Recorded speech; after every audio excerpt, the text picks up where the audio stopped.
MAHOUSHA LAIREMBINA KHUDOL TAMLAMLIBA LAMDAM ASIGI PHAJABA SING YOKHATNABA HOTNASI HAINA Chief Minister Unnakhre Biren PHONGDOKKHRE Wafom asing ase Imphal East District ke Nongmai Chingching Khongda leiba State Institute of Hotel Management Sangabagi Thoramda Chief Minister Unnakhre Biren Phongdokkibani Department of Tourism na sinduna pangthokpa thoram aduda Chief Minister Unnakhre Biren hai Election Code of Conduct Chatnaraklabadi Sangabana Chingba Sing ase pangthokpa yaroidaba maramna Sangabagi Thoram Sing ase pangthorakpane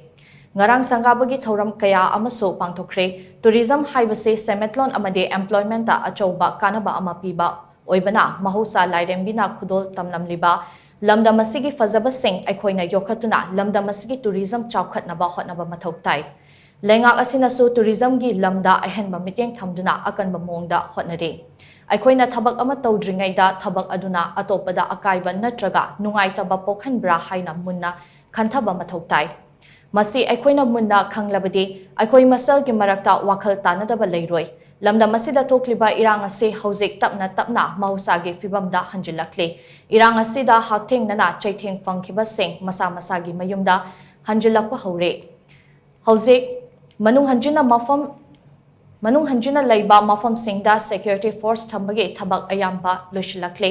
thokliba irang asigi warushin prakna ba tongan ba section da wari sana ba hore Kuki zo MLA Singa Tampaki MLA Singa Anirak Unnakhre Hill Areas Committee gi Chairman Mityeng Makha da Committee ASIGI team amana Kuki Civil Society Sing amade Maitei Civil Society ga unaduna wari sanakre Thokliba irang ase athoba matamda tangdu leitaba fibamda hanjilaklagani haibagi thajabalei hainasu Chief Minister na makhataki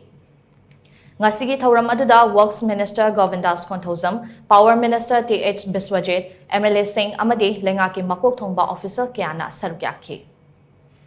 Sigi koi sugumba Manipur ji achobo sense amani Manipur la ise koi directive thodo han third me degi thoi mara legislative kya chiban kaya amale hamsa ko khangri koi kan honori but maraksida laiba mayam ki shope thab ko dure school tamliba hogolaiba Nomagi Saratan liba, Dukan Kamiba, Bazar Sani, Mayam Chigishu, Equate, Hona the Baya, Nakalanima, Honabata,